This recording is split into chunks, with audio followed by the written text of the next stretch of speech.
Hey, welcome to your weekly main Cornish Späti. But we're doing something special. We're here to educate you about Germany. That's right. Two people natively speak English, not from Germany originally. Hey, send this to that uncle you hate. Yeah. See what he thinks. But this is going to be this is the Cornish Späti official Val guide. Yeah. Brap, brap. For the 2025 German election. Brackets. I don't know, man. Every time I think of the 2025 German federal election, the image comes in of just like the death scene from like one of the Souls games. Just like that squished serif font that says "You died." Yeah. Or yeah, like the Grand Theft Auto wasted. Yeah, more or less. Yeah. Yeah. I'm it's me, Nick and Kieran. Mm-hmm. Whatever this coalition was called again, Poland or whatever we call. No, Poland was you and Rob. I think we're the 3-6 Mafia coalition. That's so cool. That rocks. It was the dog pound. The dog house. Yeah, whatever. Dog pound, dog house. Yeah, because we're in the doghouse because the women aren't here. That's why.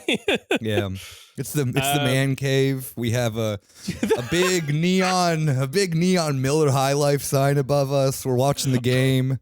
I have spent the average annual Greek wage to turn the basement of my fucking Midwest house into the Joe Rogan Experience set. For only me and my friends. Yeah, we've moved to Oklahoma now. Fuck Texas. Yeah. Oklahoma's where it's at. Yeah. Hell yeah. Columbus. I know how to spell it correctly. You don't pronounce the U. Columbus. That's Ohio. Is it Ohio? Oh. Yeah, no, we're coming from OKC, Oklahoma City, baby. Oh, okay. Is there not like a Columbus, Oklahoma? I don't think there is. No, I don't know. I don't know anything about Oklahoma except for that it's right next to Texas, and it's like there's a musical called Oklahoma, isn't there? Oh, Oklahoma. Yeah, there is. Anyway, we're not talking about Oklahoma or our sick man cave or how much gambling debt we've acquired in our man it's America, cave. Baby. We're all got obscene credit card debt. Yeah. I mean, like, it really, not even just credit card debt. It is the funny thing of just seeing how Americans are all addicted to gambling now. And sins. Yeah. No, the gate's open on that, right? Yeah. Like, Protestantism is wrong. America needs Islam. They fucked up with their Catholicism is Protestantism now. I love the idea of like Islamic finances on gambling. You just get the money you put down back. There's like no profit to be made. Yeah, exactly. That rocks. I'm a strict believer that the United States. I bet a $5 on this outcome. I just get a $5 back. Hell yeah. Yeah. Inshallah. Exactly. Now, so there's going to be a 2-parter. So the second part will be over on the bonus feed. We'll probably release it to the main feed when we're a little closer to the election date. That's right. For the first episode, for first part of this episode, we are going to be talking about like the heavy hitters of German politics 2025. The ones that I think I throw around the term default parties of Germany. And Nick, why don't you take it away with our first entry? Do we have any prefaces before we start? No. I mean, like, I wrote a very long election guide, pretty much out of boredom during unemployment, and I wanted to share my knowledge with the world. And I feel that I understand Germany better than a lot of you fools, but not the fools on Cornish Späti. Just kidding. No, because it's like a lot of people are giving a lot of attention to the AfD, obviously, for like good reason. Yeah. I feel that like no one outside of the German-speaking world understands what then like the other parties kind of signify. With one, just their policies, and then two, kind of like the direction of where they're going with their candidates. And how it isn't just the AfD and the CDU that are kind of signaling a far right-wing shift within Germany. It's kind of this general, it's kind of everyone. Aside from Die Linke, but we'll get to them in episode 2. I'm sorry, they're not going to make it. And I can already tell you that if you're sitting here wondering like, wow, can't wait for Die Linke to make a surprise comeback. Not going to happen. German polling is normally quite accurate, I would say. Yeah, I think comparison, we got. Trying to remember, going back to my mind palace of 2021, we got like a slight overestimation of Greens. yeah. I think the Greens got a lower result than was expected by a couple of percentage points. And the CDU, if I'm not mistaken, was under like a bit. Yeah, that's where that was like as that well math too. was going. Yeah, but anyway, it's not like it's like. I mean, it's not going to be like a 2016 U.S. thing where surprise, surprise. Yeah, so like where a German polling will go wrong is in percentage points, but roughly the order of parties in terms of like most seats, second most seats, third most seats will likely just be correct. Yeah, so I think I need to also explain that first as well too, before going into any of this. The German federal elections are pretty straightforward. These are elections for the Bundestag, not the Bundesrat. The Bundesrat is a second part of the, I guess, technically bicameral system of Germany. Yeah, it's the upper house, right? The Bundesrat's the lower house. No, the Bundestag is the lower house. Oh yeah, you're right. Sorry. Yeah. The Bundesrat is the whatever. Yeah, if you're in America, this is your Congress. If you're in the UK, this is what's usually referred to as Parliament. Parliament, yeah. Or House of Commons, right? Yeah. Yeah. So the and then yeah. I mean, like the Bundestag for a Brit makes perfect sense. Elections happen pretty much the same way. In Germany, you get 2 votes. One is for a candidate, the other one is for a party. Most people typically vote party candidate the same. Yeah. There are, cases where that's normally where it's not, but I've had no one explain to me sufficiently why you would ever split it. Like, well, yeah, it makes sense in an area like, let's say that you live in like, I guess it would make sense in a regard if you wanted to vote for one, like let's say that you live in like Treptow, for example, where you like have Gregor Gysi, all right? And you want to vote for Gregor Gysi because that's a safe vote. He's probably going to like win his area. He's been there for quite some time. And you then also want to give a vote to like a smaller party or whatever. Like, yeah, that would be an example. Or there's sometimes where people will vote like SPD or whatever. I'm just like, this is just a hypothetical where you could like vote party-wise SPD, but you like Gysi or something like that. Or you like your local kind of person. Like there are people who do that, but most people... I guess that makes sense. If you're like dealing with like Die Linke, where like they still have some personalities left, but like... You don't want to vote for the party. It's kind of like a waste. But the party is viewed as a mess, yeah. I guess the other example that I can think of would be like Schleswig-Holstein, where like you might be voting for that Danish minority party on a local level. It doesn't matter. They automatically get it. No, they're great. But like, yeah, but then maybe you don't vote for them at the party list. I don't know. Maybe you go for something that matters more federally. Yeah. I mean, people can like... I think that like the 2 vote system allows people to vote a little bit more tactically, depending on like an example that I gave with like Die Linke, where it's like maybe you want to see your candidate for yourself locally than in government because a direct mandate may actually get Die Linke into government, but you don't feel, which happened last time, but you don't feel like confident in the sense that then that voting for that party is actually then worth it. Like maybe you go, which would be weird to vote like Die Linke and then like the SPD. You're contradicting yourself, but there are people out there, and that kind of, I guess, leads into the threshold concept. Yeah. So you need 5% of votes. Yeah. It's pretty straightforward there. Or you need to get 3 direct mandate candidates into the Bundestag. in order for then your party to get in, which is the way that Die Linke got in last election with 4.9%. So they were under the threshold, but they hit the 3 direct mandates, which means that 3 of their candidates were elected by the first vote. Yeah, in the candidate vote. They had like some Yeah. popular candidates all in kind of like urban seats in the east, including Berlin.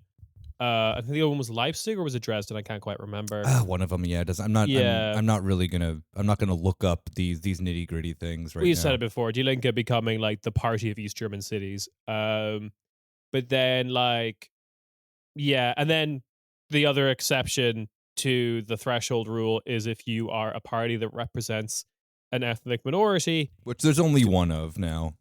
You only have 4 possibilities, which you can represent: Jewish people, Roma and Sinti, the Danes, which are in Schleswig-Holstein, or the Sorbs, who are in Brandenburg, but like deep Brandenburg.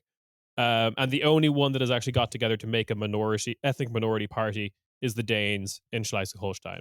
There was one other party that had this as well, but then they lost their privilege, I think in like 2023 or something like that. I forget which party it was. But whatever. Yeah. So those are the few exceptions. But yeah, I mean, I think that then we can like kind of start with who we absolutely know is going to be in the government, if not is going to be controlling the German government, and there's going to be the party that then is going to bring forth the next chancellor, and that is the CDU/CSU. Historical shocker. Historical shocker, right? I think as we've explained like multiple times on Corner Späti, Germany is a one-party state, and that one party is the CDU. I mean, we're not like Japan with the LDP, but we're also closer to that than like Italy. For sure, yeah. Like Germany, you got to pick of either you get the CDU to govern for like nearly 2 decades. You have a little break. A little SPD breather, just so that then we can kind of like reorganize ourselves and get back to the way that God intended this country to be controlled, which is by the Christian Democrats. The C doesn't stand for nothing.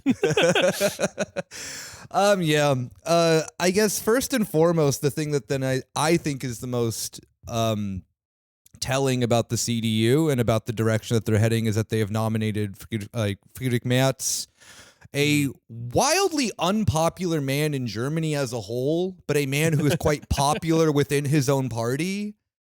Germany loves doing that. German politics. They love it. Yeah. And, we've talked about Merz multiple times on the show for just kind of his general, very far-right rhetoric. He's kind of the guy who's driving the we need to be tougher on migration, we need to close the borders.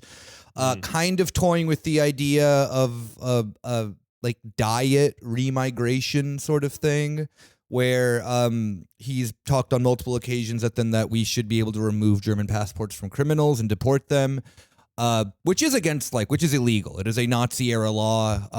It would be very difficult in order for that to happen on for the courts to pass that, because EU and Geneva conventions would probably get in the way of that kind of shit. But Germany doesn't really care about international law lately, so let's just be realistic there. And it is one of these.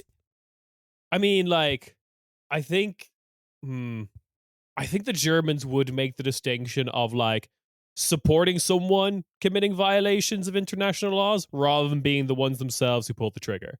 Oh yeah, absolutely. I think that that the distance of Israel in their minds allows them to be they have to defend themselves. This is us doing extraordinary circumstances, blah blah blah. Yeah, exactly. And another thing too. I mentioned this also then in the article that I wrote. I'm not going to mention any of these parties' politics to Israel. It's Germany. It's all bad. It's all bad. There's going to be no surprises here of actually, this party has there's one surprise, but that's Bundeswagenknecht, and it's kind of a weird one. And it's compared to what you can get internationally from other parties, it's pretty tepid. It's exactly. But yeah, so Merz, far right on migration. I think that we've talked multiple times about how in like 1997 he voted for the legalization of spousal rape, which is yeah, Hell yeah. Normal fucking shit. yeah, normal guy.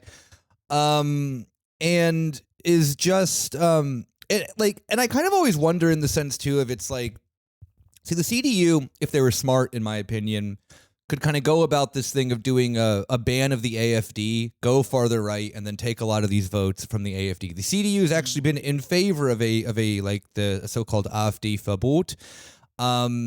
And I think for the reason that we can kind of see with like New Democracy and Christi Aviv in Greece, where that like heavily benefited Oh yeah, I New see what you're Democracy saying. in the like in the last elections. Oh, in the second to last elections as well too. There was kind of like a slight CDU blunder, a gaffe, that we actually haven't talked about on the show yet that I think illustrates all of this, which is Julia Kluckner's post on Yeah, Instagram. that's a Which perfect. I think that's a perfect thing to kind of point out with here is that then the CDU is kind of showing you the sense of that then they have the policies of the AFD, but they're just not the AFD. And yeah, as you mentioned, Julia Klöckner, who is, I believe, the head of the party in NRV, if I'm not mistaken. I don't know. She's a high, high ranking member of the yeah, CDU. I mean, the yeah, head of yeah. the party is also Merz, but Klöckner had this election. I don't know if it's a poster, if it was just a post on her Instagram that said that, Yeah. like, Do you want me to read it for you? yeah, go for it. Because I have it here. Für das, was ihr wollt, müsst ihr nicht AfD wählen. Dafür gibt es eine demokratische Alternative, die CDU. I like how you read it. Yeah. So Yeah. for those who want for those who want the policies of the AFD, you have a democratic alternative, that being the CDU. CDU. And she received obviously a lot of backlash for it. Immediately, I know writers it. who use subtext; they're all cowards. Yeah. And yeah, but this is kind of the CDU's attitude going into this election. They are going for the right. Merz has been the sign that the party is kind of going in a further right wing, probably like Maloney-esque territory. Yeah. I think that we could be quite comfortable in saying. And I also think that this comes from the fact too that the CDU was quite afraid, like maybe a year or two ago, of a split happening in their party that luckily didn't affect them with the formation of Werteunion, or like the Values Union, which Werteunion used to be a subcategory of the CDU that was the furthest right wing of the party, and then split off under the leadership of Hans-Georg Maaßen, who is the former head of the Secret Service, who got in a little bit of trouble for being too pro-Nazi and was removed personally by Merkel. He's kind of become like a wunderkind of the far right of the CDU, and so Werteunion forms. They are running, like they are a party that then is running this election, a small. Yeah, which is a waste of time, but it did nothing to the CDU's numbers, really. It didn't. There was no drop in the polling or anything. Werteunion's a waste of time. And also, like, I was just thinking about, like, similar relationships in other countries, because, like, in the UK, you saw a fair amount of, like no-name Tories defect to, like, UKIP or Reform, mainly, like, to get themselves airtime, because, like, they were just like some functionary out of nowhere, but then they can grab some headlines, be like, "Oh, I've changed to this kind of like upstart party." And I haven't seen as much of that with like CDU defects to the AFD, and I think I've said it before in the podcast. A lot of this like rhetoric, like Kluckner's post of like, or what we see from the opinion pages of Welt, which is still like, which is very pro this position. Vote CDU with the policies of AFD. A lot of that just reads to me as like small c corruption. Like, we've got our various fixer networks. We know how to, like, the CDU is this institution. We know how to operate the country via this. We know how to, like, where to get our shakedowns, where to get our like backroom deals, blah blah blah. Um, that's why we're not leaving this party. That's why we won't leave this party. We will absolutely change. We have no principles. We will bend over backwards. We will become, on paper, the AFD with like black instead of blue. But we are absolutely committed to staying in this institution, this husk, whatever it is. We don't give a shit. Yeah, yeah. And I think as well too that the reason why, I mean, I guess it's the same reason as well in the UK of the CDU is just too established of a party for then. Even though a lot of people fled the party in the early formations of the AFD, it didn't really affect the CDU that much. I mean, it was like it the AFD went through like 2 election cycles. Wait, no, 1 election cycle under Merkel where they like didn't really do that. I mean, they did decently, but they didn't really do that well.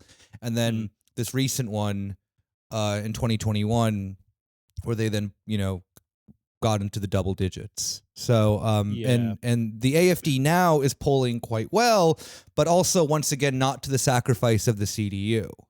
No. Yeah, which is like goes to your idea of maybe they can do an ND strategy of like back the verboten and then maybe now pick them up, because a lot of the like AFD voters were East German rage people who used to vote for Die Linke, probably not very principled socialists, but just recognized that shit in the East was going to shit. Um, there's like some pissed off SPD and pissed off FDP people in there as Yeah, well. yeah. I mean, like the AFD kind of grabbed from everywhere. If you go and look at then the Yeah. breakdowns of the Well, elections, Nichtwähler as well, right? yeah, a lot of people who Non-voters. just didn't vote, yeah, went Yeah. to them. That I mean, I think that's like one of their largest groupings is non-voters in the CDU. Fair. So, but we'll talk about the AFD a bit Yeah. later because there's a whole lot to unpack with them. But yeah, I mean, like I think CDU, they're going to be the ones forming the coalition, probably in like some form of a GroKo once again alongside the SPD. Probably will need the Greens along with them too, but that I don't want to speculate on any of that stuff because every time I've done that I've been wrong. So, Yeah, right. yeah, like the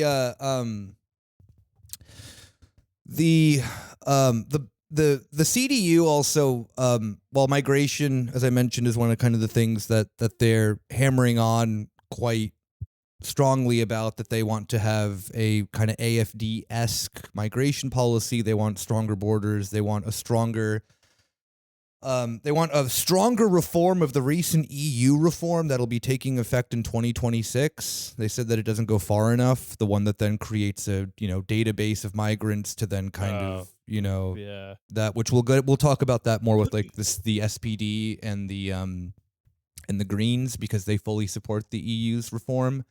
Yeah. But yeah, so they want harder borders, harder border controls, easier grounds for deportation. Yeah, I think one of the other things the CDU has picked up from the AFD that is present that I think wasn't present there last time is the kind of like green transition has gone too far stuff. Yeah, exactly. Yeah.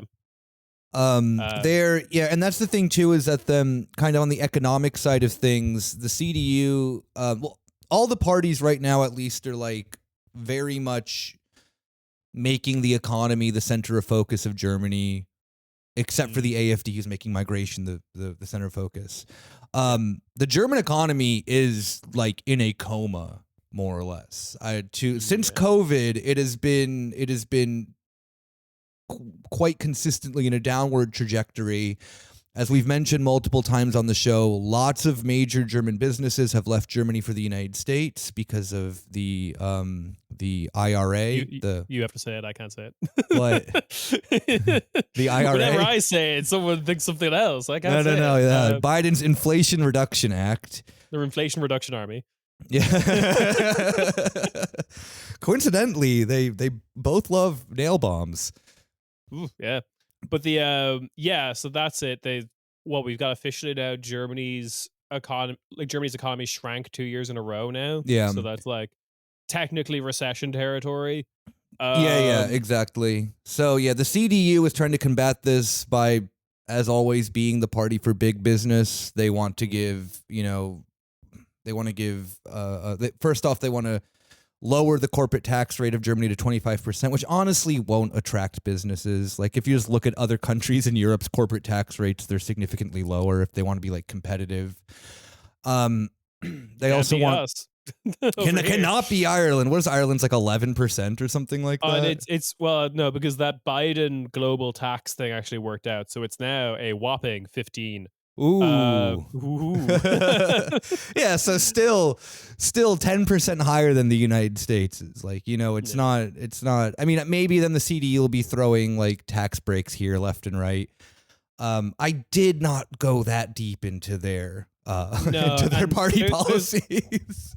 yeah, there's also a lot to be said about the state of the German economy, which I find super interesting because like I find it really funny how this is also coupled with like the anti-green transition backlash because the country in Europe that's doing well right now, like there's these breathless articles in the Financial Times about like the reversal of fortunes within the EU of like the pigs countries basically from 2008 2011 are now the ones that are all doing well.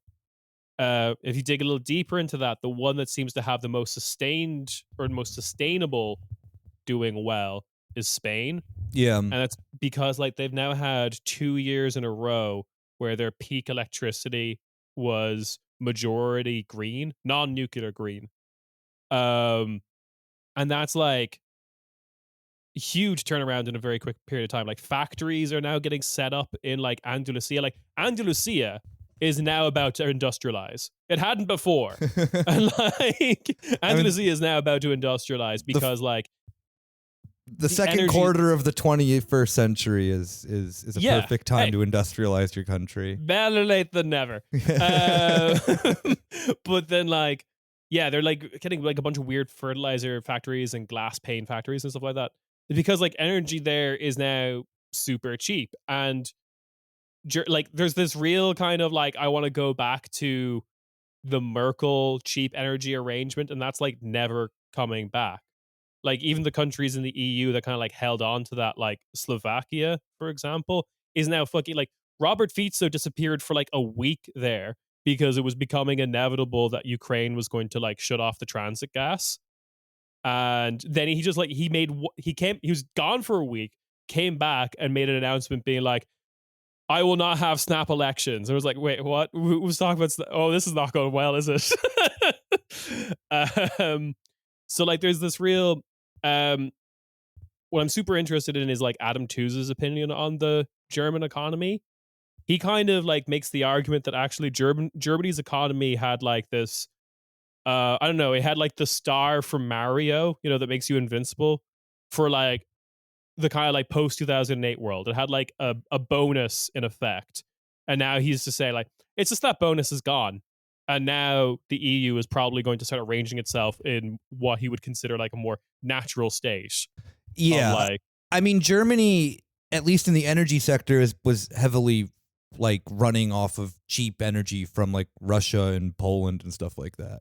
yeah. Which coal, sure, they still get, but that's kind of one of the like big problems within, the discussion of things like climate change and whatnot. And you can't run I mean, like coal, while it is Germany's like largest sector of the economy, it is like the access to Russian gas was also like a rather large chunk as well. That when that fell out, I mean, anyone who has an apartment here is very much aware of the repercussions of that. Yeah.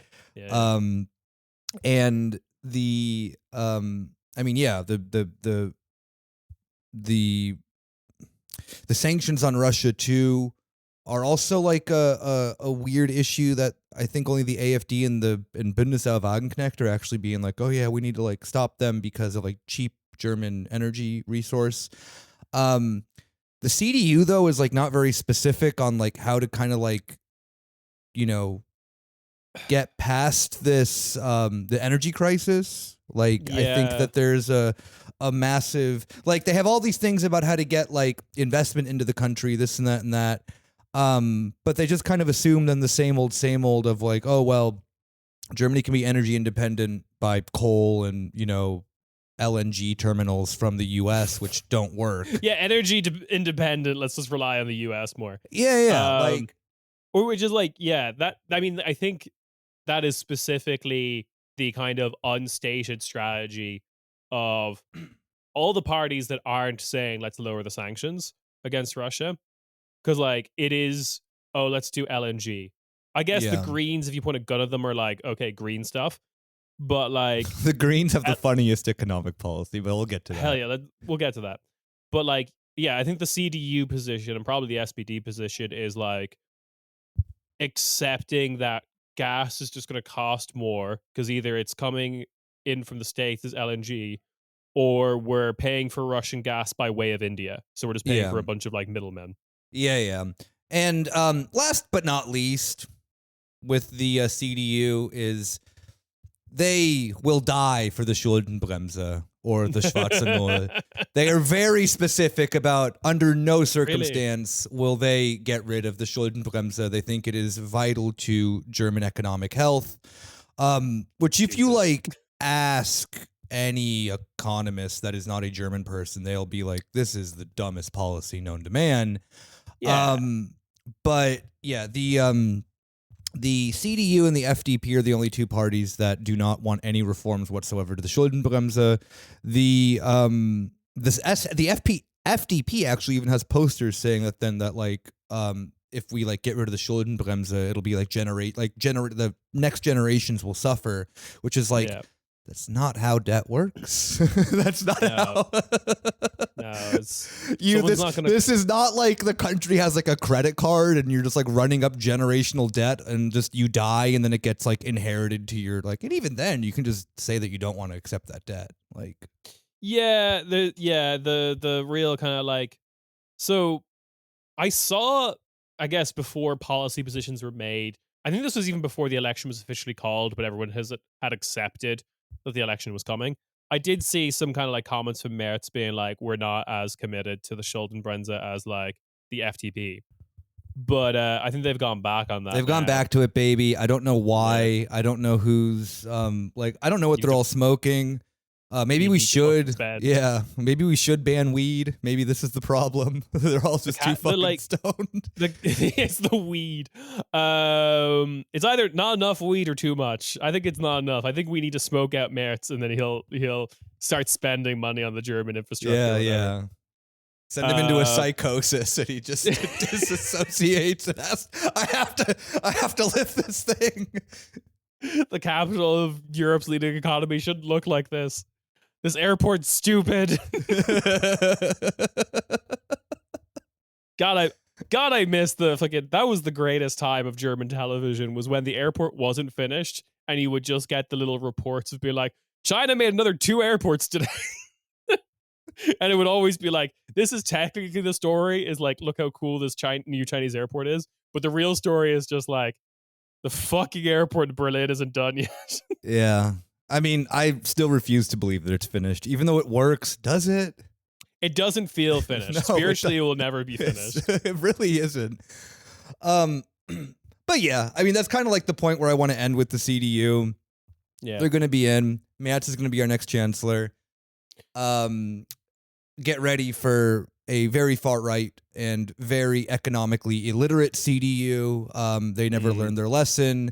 And there is a lot of like climate denial too within the CDU. We have to like also be quite clear about that because in order for Germany's economy to keep, running and chugging the way it has, it's primarily in industries that are very polluting, whether it be mining, like local mining, like RWE, the company that loves to just excavate coal that they can't use, which is, I think it's I think like a huge part of that the is car industry.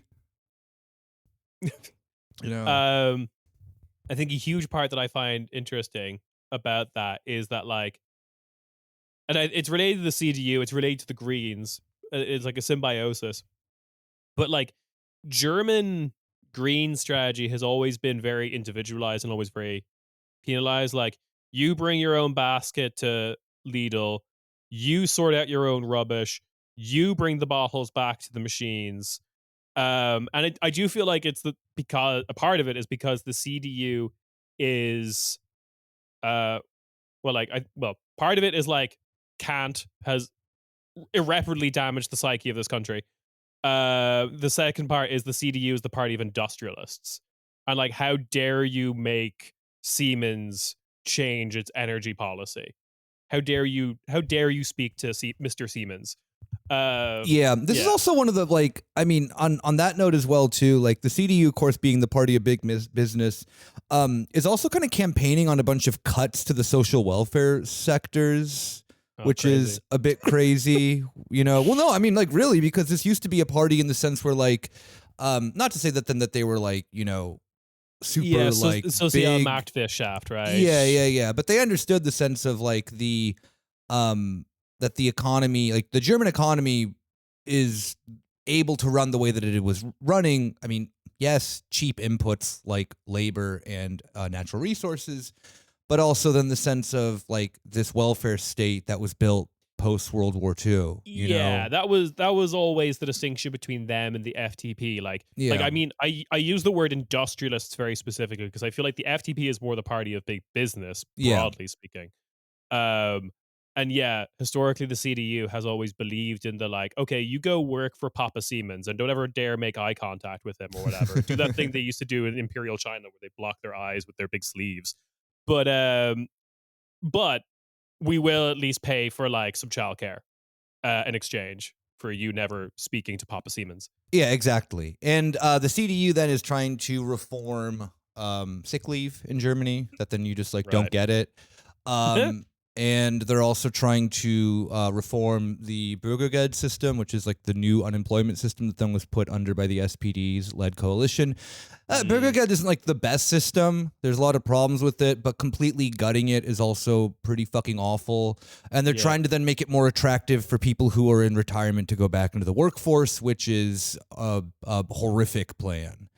This small amount of money I receive is better than no money. It would be nicer if it was bigger. Yeah. So, and this is kind of a commonality between the CDU, FDP, and the AFD. That's got to keep that one in mind. The AFD is not as populist as people make them out to be. Their economic ideas are very insanely libertarian. But anyway. Yeah.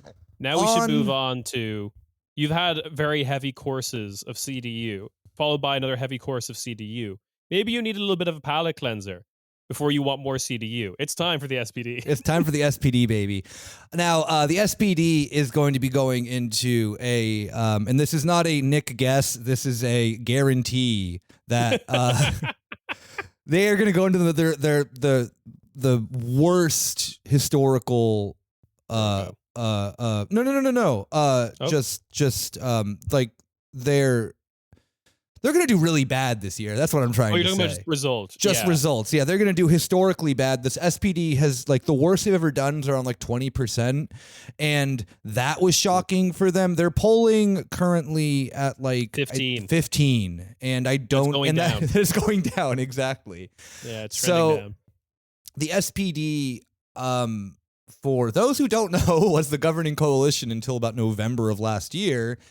And they, for some reason, and I don't understand how or why this has come to be, still have Olaf Scholz as their candidate, which, there's so many possibilities behind that of, like, either they genuinely think he's the best man for the job, which is a possibility. I think the other one is also just, like, possibly there could be just got real defeatism in the SPD of, like, we can't get out of this hole, so I'll be fucked if I'm going to be the captain of this sinking ship. Yeah. And I think there's also maybe a bit of like realistic expectations that then the SPD is doing so bad. They're so just disliked in the kind of general like environment of German politics.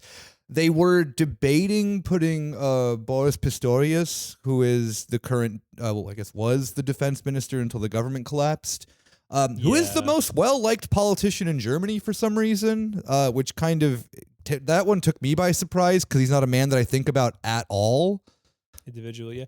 I mean, it's probably just like he's possibly relatively charismatic. Those things can be very misleading because, like, yeah, you'll do those polls on like individuals of like this person is liked, blah blah blah.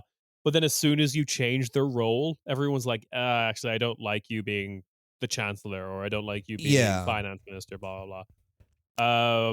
So, Yeah, and we did talk about earlier. We did talk about this idea of the SPD could claw some shit back if it went really hard in the paint for like fuck everything the FDP ever suggested.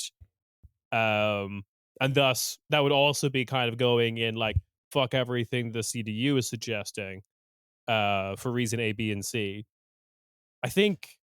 I still kind of think that if you'd gone more aggro, that would have worked, but they didn't.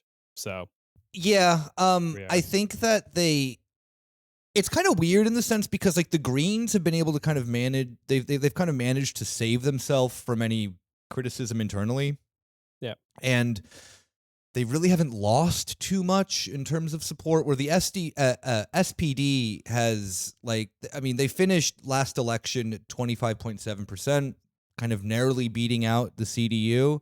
Yeah. And we kind of have to remember too that then the CDU kind of did bad for two reasons. One, they had an identity crisis post Merkel. They didn't really know which Yeah. direction the party was going to go into. That's solved now. And that was also the thing of Armin Laschet just laughing during the floods in NRW, that the Yeah. area that he was the minister president of definitely was a bad look for him.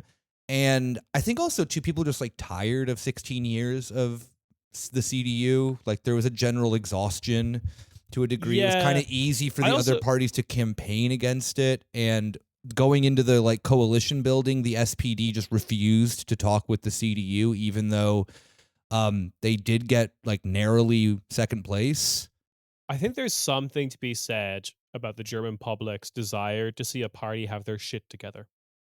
Because like that was the problem with 2021 CDU is Yeah. like it didn't look like a party that had its shit together. It's a problem with SPD now is it doesn't look like a party that has its shit together. It's the problem with Die Linke historically that it didn't look like it had like Whew. Boy, do they um, not have their shit together. no.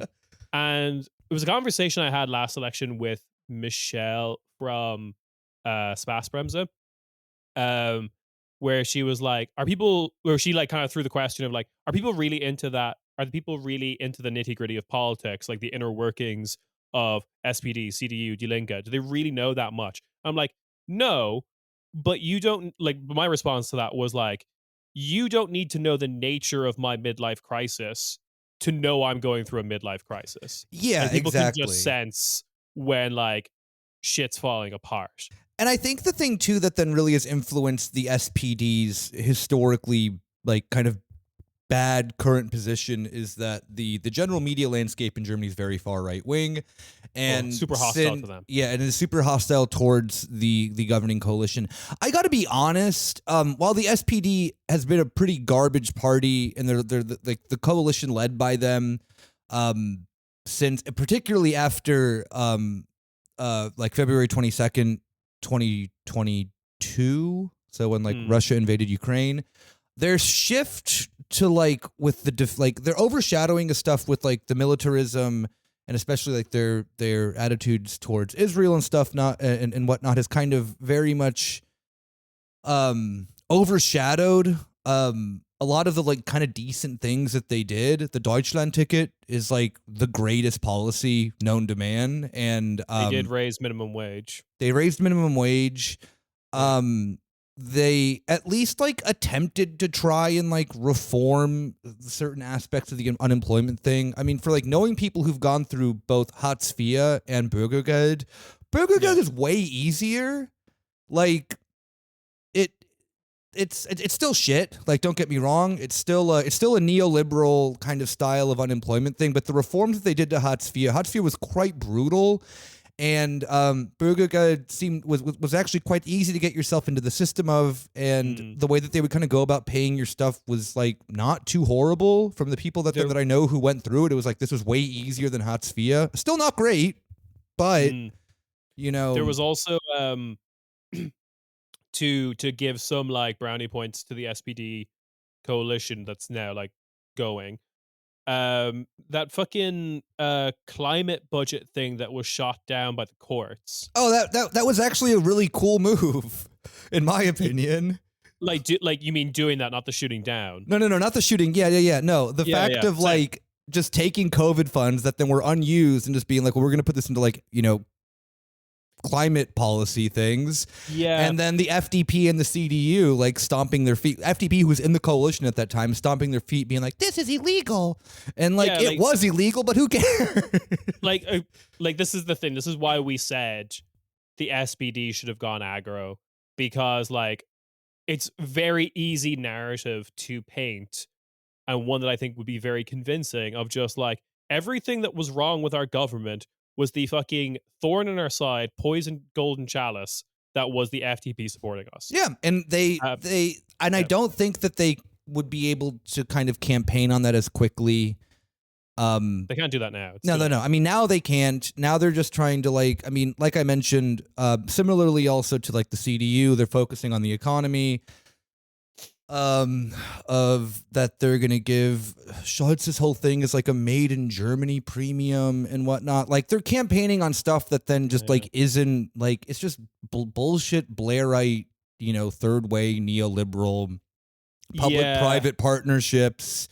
And then to also like the good stuff they did, it's also worth pointing out that the 2021 campaign that they had was, well, they're not repeating it, and it was also a pretty decent campaign. Like Schultz's face everywhere being like €12 minimum wage is like really fucking material. It's like it was also mehr für dich.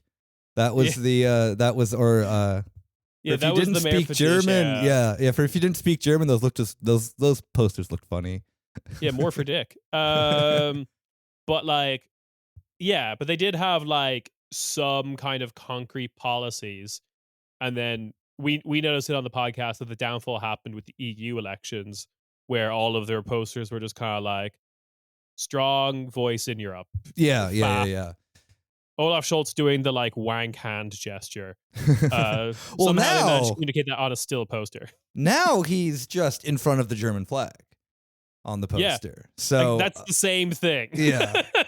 That's just the wanking gesture brackets patriotic. Yeah. So, and the thing is that then, while yes, it is problematic, I think, seeing Olaf Scholz's face in front of the Germany flag, it is not necessarily, like, I mean, it is partially for like a nationalistic reason, but it is this like conveying this like made in Germany thing. All right. Like it is not, I have to like, and people can disagree with me on this, but when you go onto the website, it's way clearer than it is when you just see the poster in the street. The poster in the street's horrifying, and then you go onto their website and it's all this stuff about like made in Germany. We're gonna make Germany an economic powerhouse again, which is like, I get it. The imagery is problematic because of this country.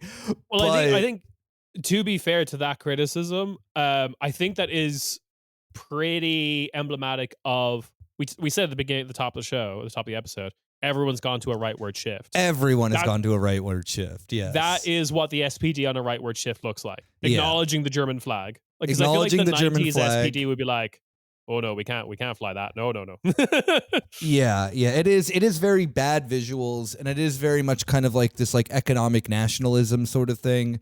And also too, like on the migration thing as well, like I need to also kind of mention this too, of like both the SPD and the Greens, just to kind of get them both done at the same time, as mentioned before, are just sticking to what they are claiming as just like, we're going to follow the EU's laws. And for those who don't remember, as mentioned, the European Union very recently kind of changed their policies regarding asylum. This is something that then has been pushed very much by the right. And these like this 2026 reform of the EU Migration Pact is, as I mentioned before, creating this like database of illegalized migrants coming into the European Union, fast tracking them for either asylum, offshore detention, which would mean like a concentration camp, or just immediate deportation. So by the SPD and the CDU kind of claiming that then it's like, we're going to let the EU do its job. One of the things that the EU does actually have quite large control over, which is, migration and border control, sounds good if you like buy into the liberal bullshit of like, oh, the EU must be humanitarian on it. But then when you look under the hood is like horribly draconian, giving a lot more power to Frontex and creating these quite brutal and strong borders of Europe, and very much emboldening its like, literal archipelago of prisons that it has. Yeah, and then it's kind of getting into this kind of like Ouroboros style relationship that national governments have with the EU, where it's like Germany's having a rightward shift that impacts the EU, also forcing them to have a rightward shift. But at the same time, this is also happening in like France has had a rightward shift. Yeah. Italy has had a rightward shift. Is there any country that has it? Spain is kind of holding it off at the moment. Denmark has had a rightward shift by the like center left party becoming the right wing party of just like, it's all over the place. And like the best you can the best that like a Politico.eu like Kieran's Wario can point to is like it's Donald Tusk now rather than like the piss party. And that will just be like, we'll deport you with like less vitriol in our tongues. I add one more thing to the CDU that I forgot to mention. They are very much in favor of third-party detention centers.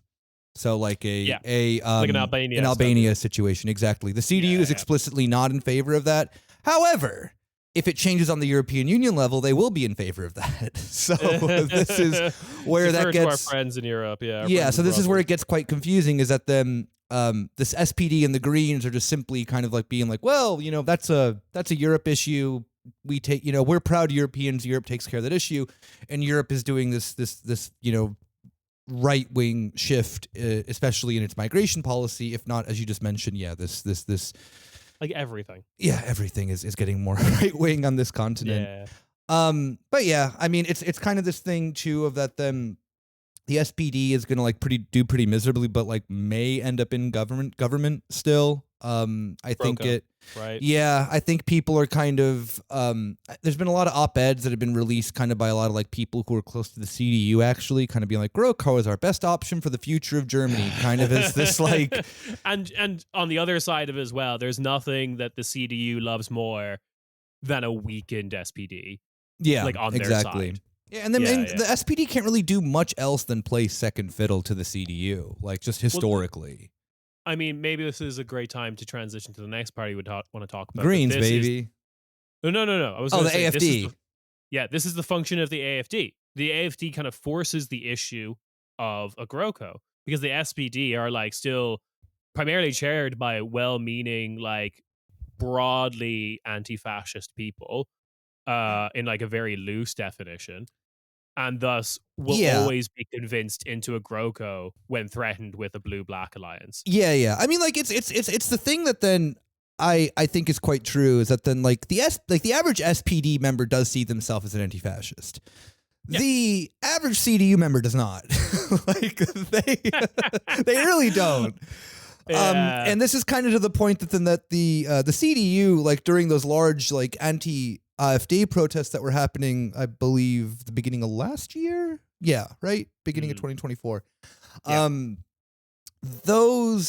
The CDU went to like one of them and then dropped themselves off immediately. They're like, we can't be alongside these hooligans and these lefties. We are stepping out of the anti-AfD movement, which is very telling, because then kind of comes the question of, to which point will then the CDU eventually start working with the AfD? I will argue it won't be this election. It can't be this election. The CDU, I think, would lose. Like there is, it will. I think it will happen in a state before it happens federally. Yeah, absolutely. So yeah, the AfD, kind of the big bad Yeah, the big bad of the hour. Just I don't really know where to start with them. We've talked about them probably more than any other party in Germany on the show. We've also talked about them quite a bit in this episode already because they are driving the conversation Yeah. in a lot of places. They like as mentioned too, the CDU is kind of basing their election program around the AFD. They're a stalking horse basically for both Yeah. of these parties. And the I don't know how do we start with this? All right, the AFD, you know them, you hate them, a party that were founded in 2013 as a anti-EU party primarily. Founded very explicitly on libertarian economic values. They wanted an exit of the European exit from the Eurozone. They wanted the I don't know what the German exit. Yeah, they wanted the Deutschmark back. They wanted one of the funniest policy positions of them is they want to expel Spain and Portugal from the Eurozone still, by the way. Oh, fun. Like, that's such a bad idea right now. Oh, I know. It's really funny though. It's hilarious that is still like a a thorn in their side. They're like these fucking pigs countries, but specifically, specifically Spain and Portugal. They want to remove from the Eurozone, and I just kind of read that and was like, well, why? Yeah, they like Kyriakos or whatever down there in Spain. Oh yeah, well Kyriakos Mitsotakis. I mean, yeah, maybe you're right because those are like both like left wing governments. That could like they're kind of like on paper left wing governments. In Spain, and Greece is right now just a literal lackey to Germany. Like they know their place. Yeah, exactly. This is why you hear nothing about Greece outside of Greece because they're doing such a good job of being Europe and Germany's little pet. Oh yeah, they're placating like Christine Lagarde types. Yeah. So yeah. So anyway, that being said, where to start with the AFD in terms of like this election is. How far right can you like legally get in this country is kind of the name and aim of the game that the AFD are playing because and the answer is that one guy in Turingen who's like he's the most famous person who's not the head of the party because the head of the party is Alice Weidel, right? Björn Höcke, you mean, right? Björn Höcke, yeah. So this is a party and this plays into their party like positions actually quite interestingly. So this is a party that then has been on multiple times disbanded by the federal state of Germany through the Bundesverfassungsschutz, which is like the secret service of Germany, for being like Björn Höcke, who is the head of Die Flügel, we've talked about before, the far right wing of the AFD, were found to be, neo-Nazi right-wing extremists, were disbanded by the state. These people are still allowed to be members of the AFD. The youth wing of the AFD, the Junge Alternative, are classified as a right-wing extremist group by the federal government as well. They are constantly getting in trouble for whether it be Holocaust denial. In Björn Höcke's cases, he has quoted Goebbels on multiple occasions. They are the most openly and proudly Islamophobic party and anti-migrant party in Germany.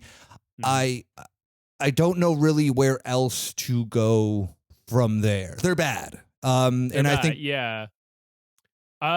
where else can we bring this up? I mean, I guess like we have to talk about Alice Weidel then, of course, then too, like their head candidate for a specific bad person. We could talk about it. I guess we could just kind of like avoid the other, like we've talked about immigration and the remigration stuff again, beginning of last year. The episode with Lucas Ferbraro about like the Wannsee Conference 2.0 that happened out of Potsdam. And that was like shocking, and Corrective did really great journalism, blah, blah, blah. And it is now kind of like, oh, they're talking about remigration, this new word. And it's just like, that is now the word of the day. Of like mass deportations, basically. They had that thing recently in Karlsruhe where they were handing out like deportation tickets. Which is again something that the Nazi Party did to Jewish people. Did you notice on the? Did you know the little secret? Notice the secret little Adolf Hitler reference in there? No, I didn't. Okay, if you pull up, I saw you mention this. If you pull up the ticket, all right, I have it on my. I put it up on Blue Sky. All right, I did. All right. I'll put it on. No. I'll bring it up I on put my it new up. favorite app, Zhonghong So it shows exactly. Yeah. So it says like Abschiebe ticket, one-way economy, and then at the very bottom it says gate AFD, and then it says like time of departure 08-1800. Oh, and you thinking that's like a 100%. Hang on. To be fair, I believe that's the polling station opening hours No. from 8 until 6. That's when like polling stations are opened in Germany, right? No. Okay, I don't think so. that's fine. It's very possible. I'm not saying you're not wrong. I'm not saying you're wrong or whatever. But I mean, like maybe you're right, but like it is also a party that then is. I mean, that is to me a because it says like Einsteigzeit, like your like departure time. Why would it like that's yeah. Well, like because all the also, why would you vote for the AFD if you were getting this deporting ticket? Well, okay, so I think to give the AFD's like press people some credit here, right? Who are probably Nazis. But like more just going on the idea of like they did this. I have to know that they did this knowing that it was going to cause a hubbub, that this was going to be all over the news, and thus a lot of people reading this are like reading these tickets now on like Tagesschau or whatever are not immigrants. They are potential AFD voters, and that's what I would imagine is their possible logic here, because there's a bunch of other stuff like datum is date 23rd of February. 23rd of February. And that's the election. That's day, the election day. Yeah. Yeah. So it is kind of meant to be an election ad. However, the thing that I think is more disgusting, understand that it is, but I'm just saying of that then. It is probably a double entendre here. What we can say about like what's actually very disgusting here is the Nazis did the exact same thing. They did like a one-way ticket to Jerusalem that they handed out to like Jewish people in major cities in Germany in the like 30s. And this was like them campaigning, I believe. This was before, the last election or whatever. Yeah. Speaking of Adolf Hitler, let's talk about Alice Weidel. I was kind of trying to lead into, if we're struggling, I think we can talk about like the other kind of policy positions, because you're one to talk about how people don't really understand the economics. Oh yeah. Sure. Like this is where the like AFD is really weird, because I still have their website pulled up. I'm a little sick of it.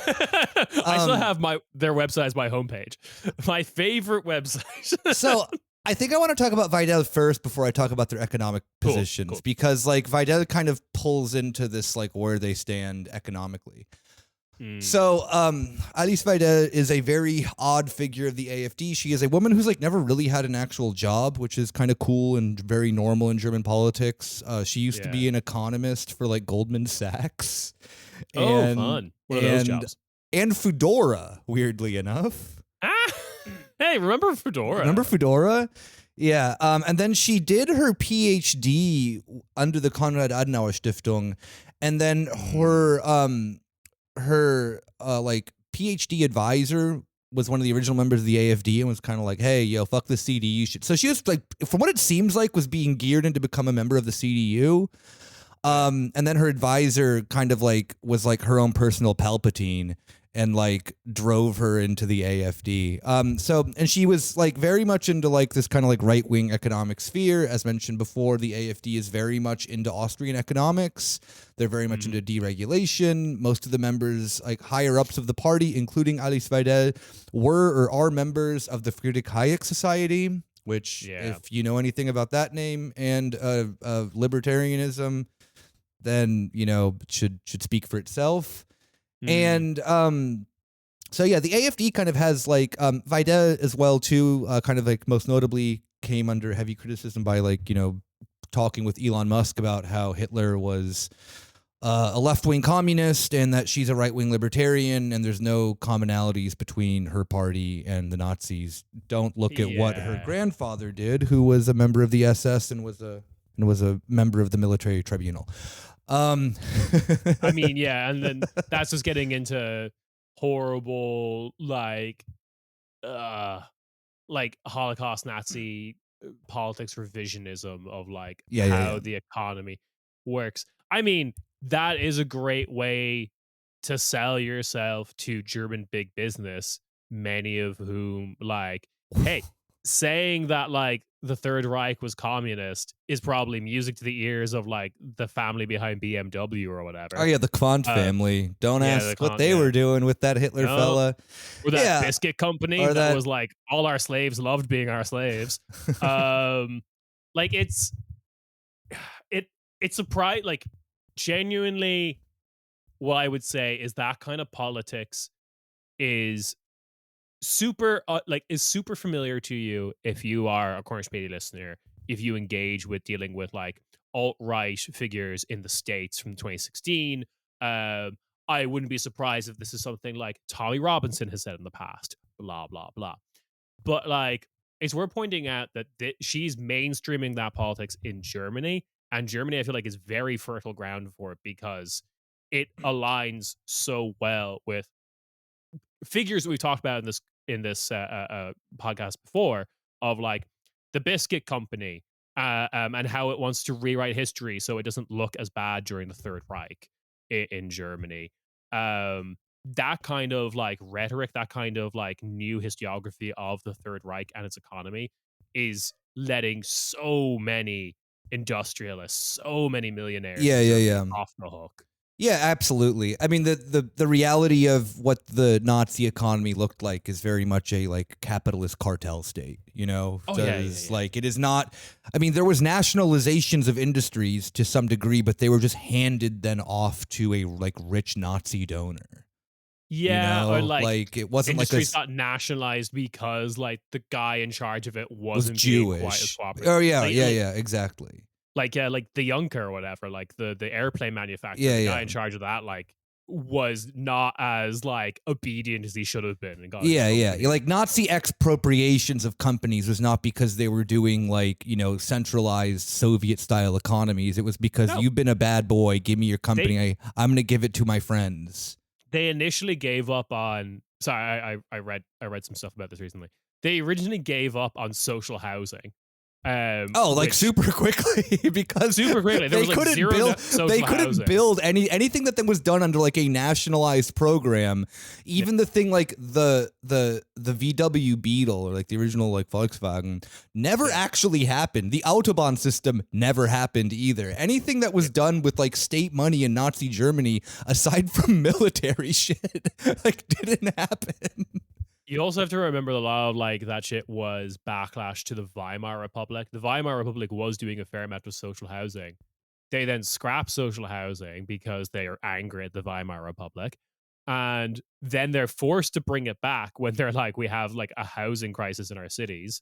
And they bring it back for more expensive and worse quality than the Weimar Republic was doing it for. It was also one of the reasons they were really pushing Lebensraum because Yeah. they were like, we don't have to do social housing if we just take a bunch of Polish houses. Yeah. Like, yeah. So, But anyway, anyway, back to spelling the, that myth. yeah. Expelling all that bullshit. Back to then the true modern successor of the Nazi Party, the AfD. The thing also that then I think is kind of interesting with Weidel that I don't know if a lot of people are aware of this is that then she does not live in Germany.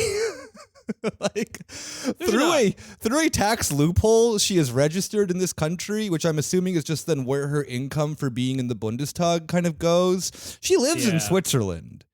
Like, Oh, yeah. Okay, that's a classic thing for like a German nationalist to do. Right? yeah, absolutely. More conservative Germany. Yeah, and she's also another interesting point. She's like an openly gay member of the party who is who has a Sri Lankan wife or like I guess technically like legal partner. I don't know if they're like married, but whatever. Yeah.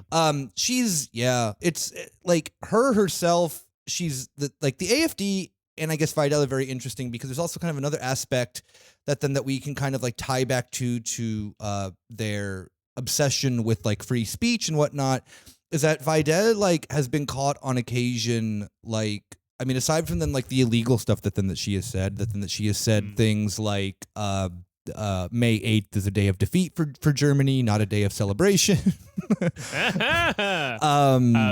One of my favorite ones, one of my favorite vitalisms is referring to East Germany as Mitteldeutschland. Yeah.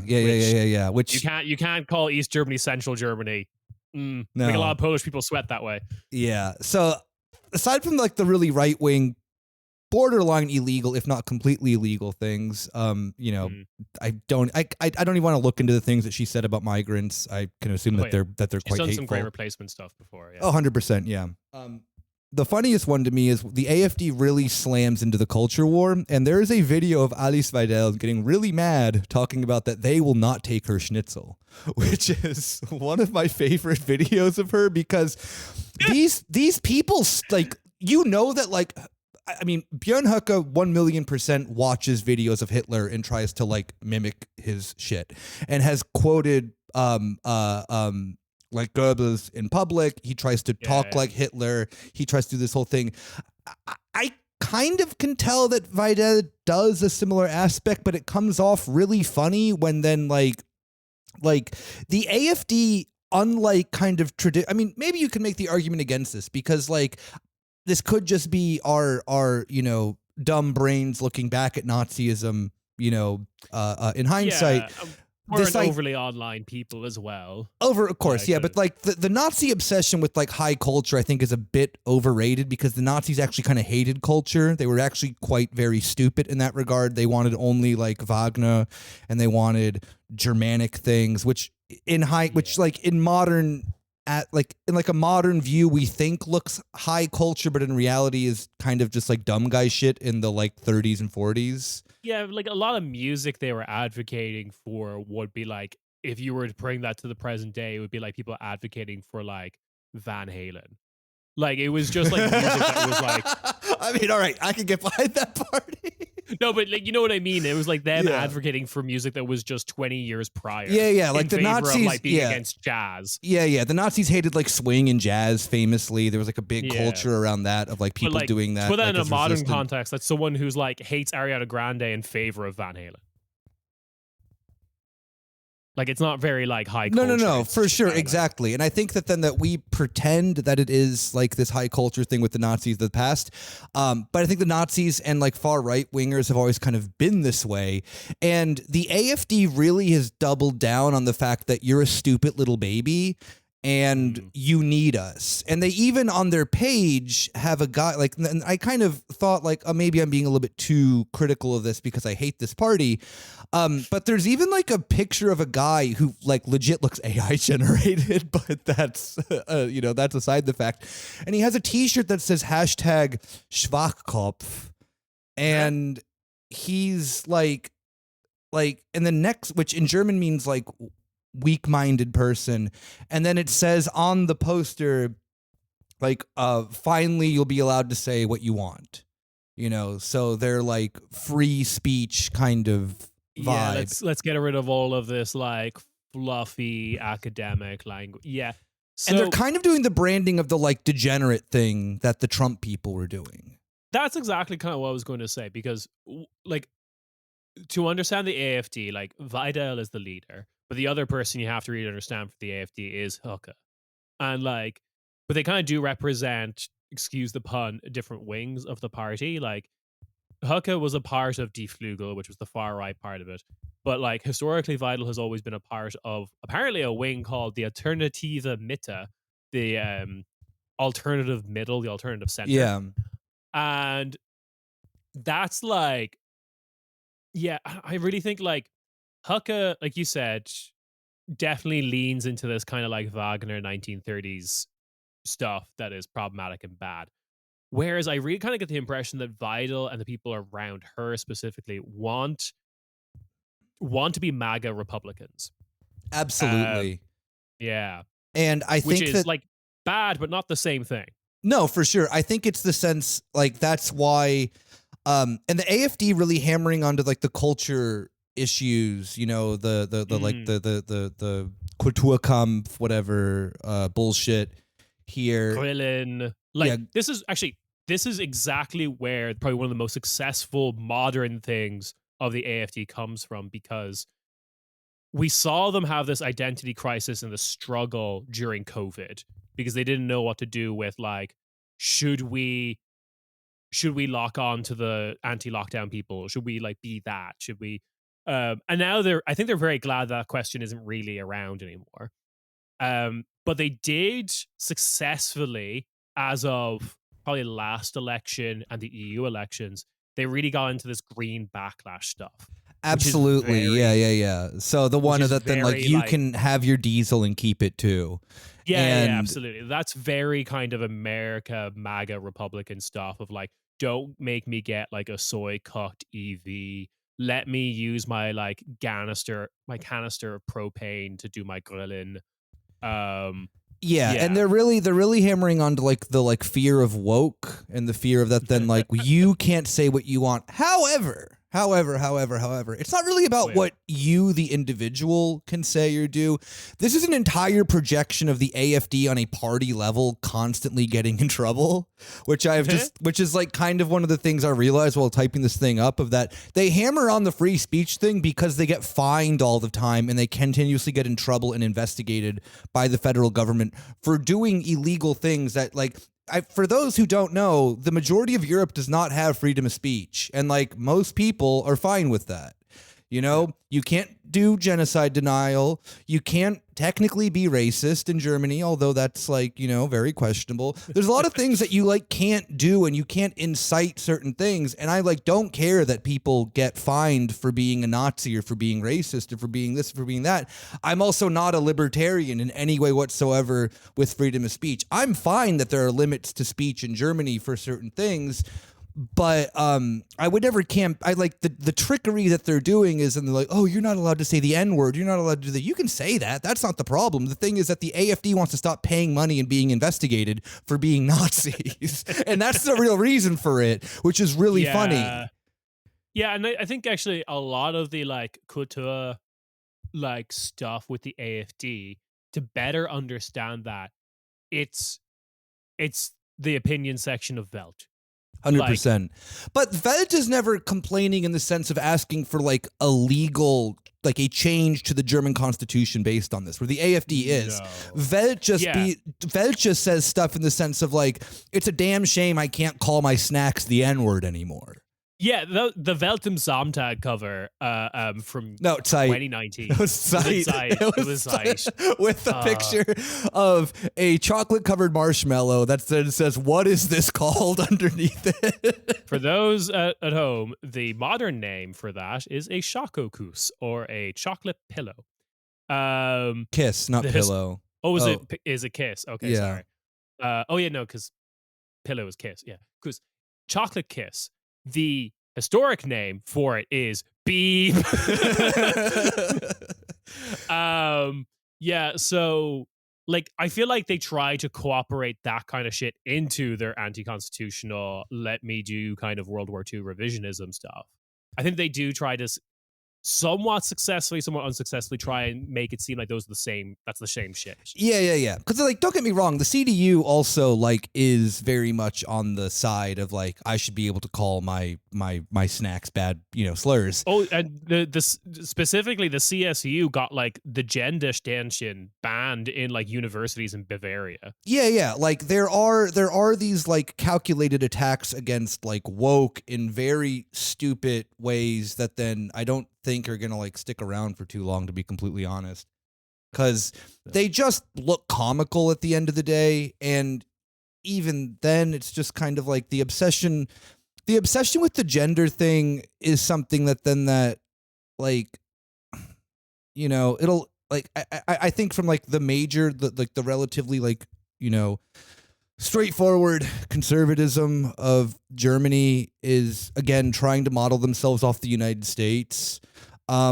The general kind of like, this is one of the things too, is that then the AFD also like wants massive, like they want a complete abolition of the public broadcasting sector because they say it like promotes like bad attitudes.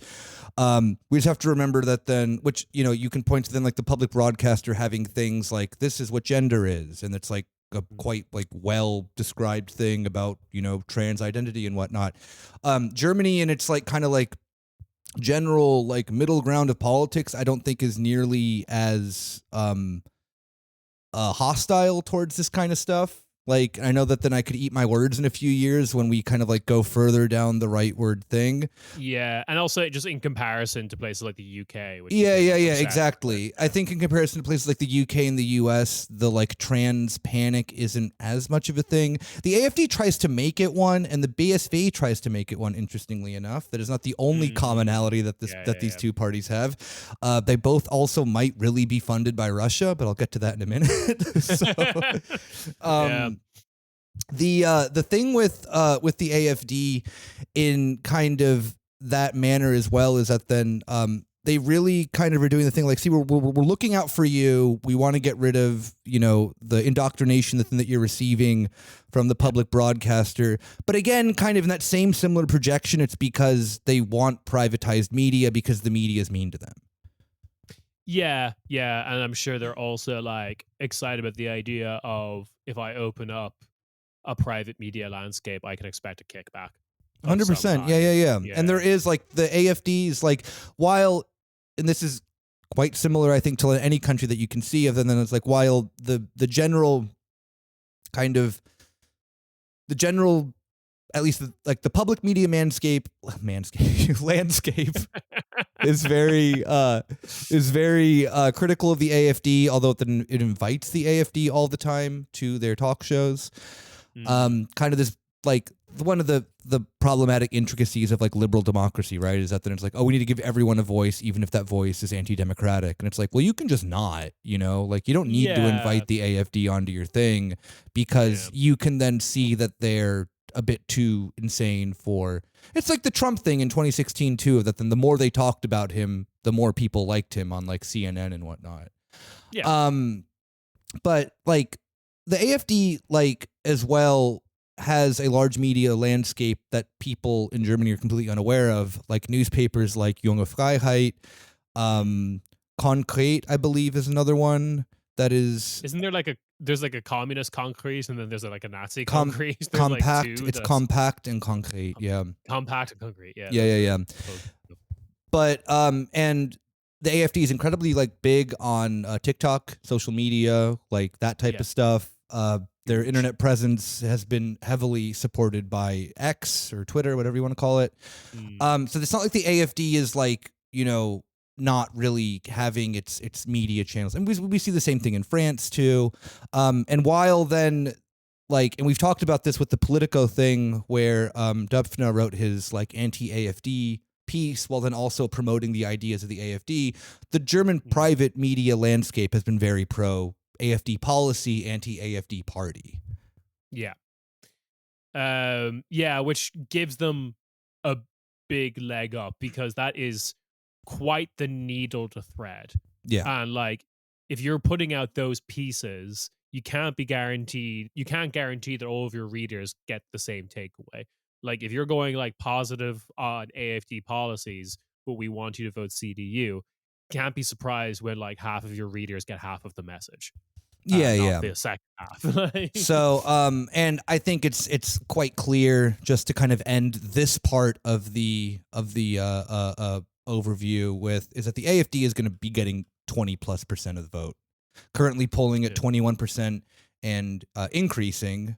And they to like look at the 2021 results, where they got 10.4% of the electorate. So it is a massive bump that they'll be getting, a massive increase. I'm super interested to see the like Wahlwanderung, the like where that extra vote came from. Absolutely, me too.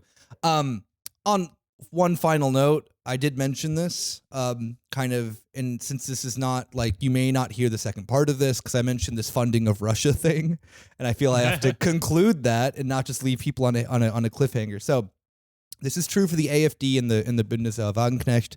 I'll mention this again when we talk about Bundestag Wagenknecht in the second part. There is a bank called Volksbank Pirna. It is in East Germany somewhere, And the thing with Volksbank is that it is a network of banks, and kind of the person who is the head of the Volksbank can decide what they do. They're kind of like autonomous in some level. Kind of like a franchise model almost. Kind of, yeah. So it's like, I'm like, you can get a Berliner Volksbank. It won't be the same thing as like a Volksbank Piano. Yeah. Or they're also part of like the Raiffeisenbank like network in like Bavaria and whatnot. Yeah. So it is kind of a like public. It's a what's it called? Like a co-op banking system thing. Kind of one of Germany's interesting like non-private banking things. So this Volksbank Piana is set up by a guy who is very close to the AfD, but has also been caught for like funneling money from Russia into Germany. And so Volksbank Piana has been linked to a lot of AfD accounts, a lot of Russian accounts. Yeah.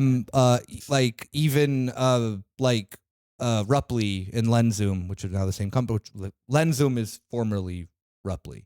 That who they have their bank account with. A bunch of Russian companies that then act in Germany have their accounts with them. It's very much speculated that then this is an account, that this is a bank that then funnels money from Russia into the AfD. The Bundestag Wagenknecht also has their bank located at this Volksbank. So it is very much, and there has been a paper trail that then has been between like Russia giving money to the AfD. There's been members of the AfD that have met in the like Russian Cultural House in Berlin post invasion, kind of, which is a big no-no within like the German kind of general establishment politics. The AfD is also very much in favor of lifting sanctions and getting Russian gas and natural resources back into Germany. And I do very much, I mean, and Vladimir Putin has admitted that he is funding the AfD. So yeah, and then there was also like pretty damning stuff. Like you can say with the like turn the gas back on, there's like a self-interested reason there. Yeah. Like it does make like the Russian gas does make the German economy run a lot smoother. But that being said, there's other damning things. Like wasn't there like that AfD guy from was Saxon, I'm pretty sure, like he's in state politics, who owns that slave labor, like prison labor farm in Belarus as well. Like yeah, they have all these kind of like Eastern connections with like sanctioned states. Yeah. And I mean, even in the sense too, like Ali Späti herself got in a scandal for then getting illegal like campaign donations from foreign pharmaceutical companies so that she could like buy likes on like Instagram or Facebook or some shit.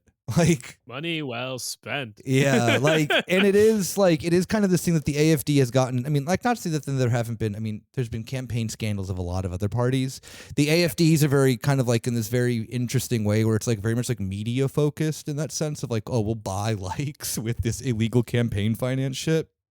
Yeah, I mean, like that kind of lends itself to what we were saying about Vidal's wing being very MAGA Republican. It's very like creature of spectacle, creature of media, very reactionary kind of politics that like gravitates to that sphere. It's very different from the CDU that understands that like it's Papa Siemens, it's Papa Puma, it's Papa wherever that you want on your side.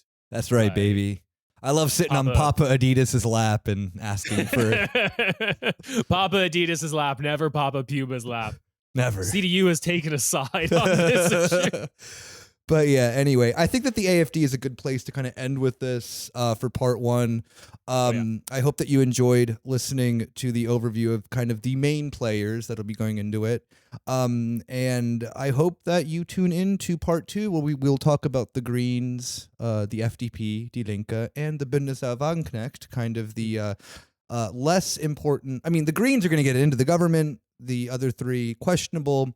But yeah, and we will also include in the show notes the full kind of, I want to call it a shorthand guide. It's not short. It's a 30-minute read according to my Substack, but it's a lot. Germany has a lot of parties. All right, like yeah, it's true.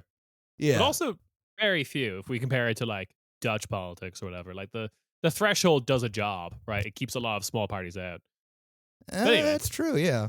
Doesn't keep fashion there are parties out, so- 41 parties running in these elections this year, mind you. All right. That's why we here suggest voting for Tierschutzpartei. I don't know. Fuck it. Yeah, right.